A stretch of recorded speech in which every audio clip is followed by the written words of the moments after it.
jiraachuun barbaada. Jiraachuu irra darbee immoo mucaa koo guddifachuun barbaada. Akkam jirtu nagaa keessanii arra kan argamnu insuu yookaan maqaa TikTokii isin beektan Shibirree waliin argamna. Guyyaa lamaan dura peejii Facebookii kiyyaan insuun haala ishiin keessa jirtu rakkattee akka jirtu haala miidhagaa keessa kan jirre Facebookiidhaan gallakseen ture.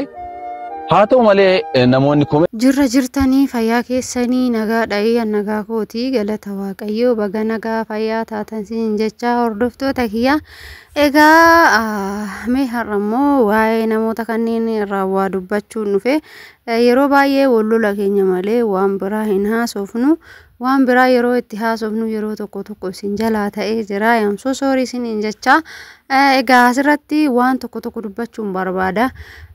Namoonni keenya baay'een irra caalaa beekamoo kan ta'anii egaa akka gargaaramaa hin jirre jechuudha. Waa baay'ee natti ibse.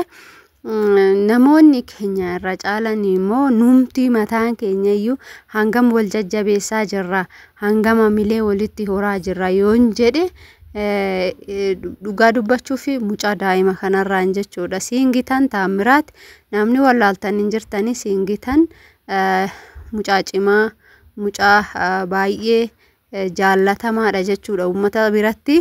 Garuu uummanni Oromoo kun afaanumaan qofa akka nama jaalatu natti ibse jechuudha. Maaliif jennaan laalletuma kolfuu, laalletuma koomentii barreessuu, laalletuma nama madaaluu kana ta'ee jira jechuudha dubbiini. Akkasumas immoo Shibirree yookaan insuu namni hin beekne hin jiru, miidiyaan kamiyyuu kan ishiin beekne hin jiru. Ishiinis ta'ee Taamiraat OBN irratti illee dhiyaatanii jiru. Miidiyoota garaagaraa irratti affeeramanii dandeettii qaban mul'isanii jiru jechuudha. Yoon of laalee jedhu isaanuyyuu hin laallamne na jechisiisa jechuudha. Akka Oromoon keenya keessattuu nuti akka wal jajjabeessaa hin jirre, akka wal bira dhaabbachaa hin jirre, akka wal gataa jirru, akka arrabumaaf qofa deemnu yeroo waan gaariillee hojjetan namoonni nama daawwatan dhugaa dubbachuuf taanan ani yeroo arrabaa qofa dhuftanii kan na daawwatan malee yeroon ani waan gaarii haasa'utti namoonni dhuftanii na daawwatan baay'ee xinnoodha jechuudha. Hangaanii haa ta'utii malee hangam nuti waan badaa jaalanna, hangam nuti immoo waan gaarii jaalanna kan jedhusi asumarraanan adda baafachaa deemaa jira jechuudhaani. Waldhabbii keenya qofallee osoo hin ta'ini isin madaalan deemaa jira jechuudha. Tokkoon koomentii keessaan laalee akkasumas immoo namoota beekamoo miidiyaa irratti beekaman kanneen yoon argu akkasumas dandeettii addaa osoo fakkeenyaaf Shibirree akkuma fudhattanii hordoftoota 600 qabdi. Hordoftoota 600 qabdu kana keessa irratti beeksisa hojii beeksisaa nan hojjedha. Waanan isinii beeksisu natti himaatoon sappoorti na godhaayi, na jabeessayi, rakkadheen jira jechaarti. Kuwwan immoo koomentiidhanii beekamtee jennaani kan ishiin abbaa manaa ishii gatte kanaafi abbaa manaa kee maaliif gattire jedhanii arrabsoon garagaraatti deemaa jira. Akkasumas immoo uffanni ishiirra jiruyyuu kiraayii ji'a 6 cufaa jettanii warroonni maqaatti itti moggaasaatii jirtan jechuudha. Dhuguma namni uffataan hin madaalamu, rakkoo garagaraa qabaachuu danda'a, namni hin beekamu akkuma argitan kanaa miti. Namni baay'ee akka madaalamu kanaa miti. Rakkattee tuma kan fuula uummata ishii dhaabbatte malee akkasumas haadha siingitan argitanii jirtu. Baay'ee dhiphatanii boo'uu mucaa isaanii jireenya isaa gara fuulduraattifis haa ta'u sammuu isaa amma inni keessa jiruufis haa ta'uti baay'ee dhiphatanii boo'aa jiru jechuudha. Sababni isaa maalidhaaf seetanii beekumsi homaa hin godhu, maallaqa malee wanti homaa waa hojjetu hin jiru. Beekumsi jiraateef maallaqa malee homaa gochuu hin danda'u. Namnis nama beekeef homaa namaan godhu jechaa jirti jechuudha. Kana jechuun isaanii maal jechuu isaaniiti? Mucaan kiyyaa osoo saba biraa ta'ee qaata guddifamaa, qaata iddoo wayii gahaa jechuu isaaniiti jechuudha. Maaliif jennaan mucaan kun dandeettii cimaa nama qabudha. Akkasumas immoo Shibirree gaafa fudhanne baay'ee koomeediyaa cimtuu jabduu nama jajjabeessu nama kofalchiistu akkasumas hojiilee baay'ee beeksisuudhaan kan ishiin turte jechuudha.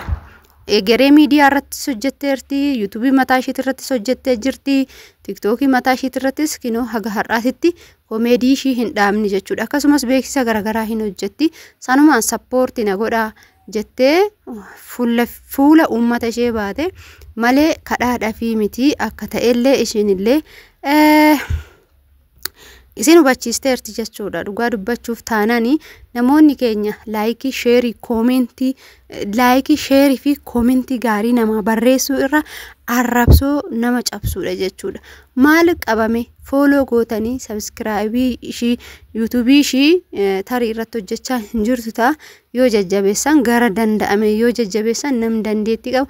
Akkasumas immoo nama miidiyaa kiyya naa guddisaa, laayikii naa godha, sheerii naa godha, sabskraayibii naa godha jedhe sabskraayib gootanii guddisuufidha bakka. Yoo danda'ame viidiyoo isaa ilaaluudhaaf kunuyyuu gargaarsa jechuudha. Gargaarsi guddaan namarraa hin eegamu. Warra kaawwa yoo laallee jennee amma akkuma lammiin jedhe wal gargaaruudhaan kan beekaman jechuudha. Xiqqishuma gadi bahan taana osoo waantiyyaan jechuudha kara keenya harkifattee hojjette yookaan immoo akkuma shibirree fa'aa kanatti hojjette yookaan immoo rakkina ishii yeroo sanitti gadi baatee himatte ummanni sun hundi gargaaruu baate yookaan immoo warroonni ishii gargaara sun wajjara kaawwan ta'uu baate bakkuma san jirti jechuudha. Wanti yaanillee silaa wanti jijjiiramtu tokko illee hin jiru.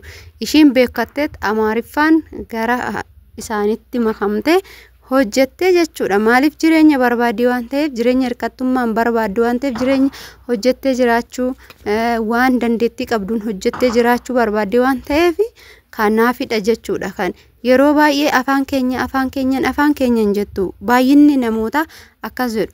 Woo afaan keenyan garuu waan tokko hojjenne rakkoo isaa ta'u waan baay'ee yoo hojjetani namoonni hedduun nama arrabsoo hanga nama guddisuu irra nama xiqqeessuu wantoota akkasiisanii yaa argamaa jira jechuudha. Nu biratti nu warri Oromoo jedhamni kana biratti jechuudha. Kanaafu erga akkasiiti ani dhugaa dubbachuu fi eessan jira kan jedhu gaafii guddaa natti uume jechuudha.